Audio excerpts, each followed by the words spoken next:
আল্লাহ রব্বুল আলমিন বলেন, ইন্নাল্লাযীনা ইউবাইউনাকা, নিশ্চয় ওই সমস্ত মানুষ আপনার সাহাবীরা যারা আপনার হাতে হাত দিয়ে বায়াত গ্রহণ করলো, তারা তো আমি আল্লাহর হাতে বায়াত গ্রহণ করলো।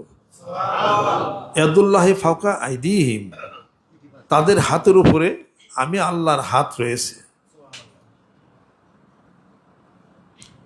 এই বায়াতের প্রতিশ্রুতির শর্তগুলি যারা পালন করবে এর ফল পাবে, আর যারা প্রতিশ্রুতি করার পরও যারা পালন করবে না, তাদের পাপের বোঝা হাসরের ময়দানে তাদের ঘাড়েই যাবে। অন্যত্র আল্লাহ পাক ঘোষণা করেন এই বায়াতের কথা উল্লেখ করে, লাকাদ রাদিয়াল্লাহু আনিল মুমিনিনা ইদ ইউবাইউনাকা তাহতা শাজারাতি ফাআলিমা মা ফি কুলুবিহিম ফাআনজালাস সাকিনাতা আলাইহিম।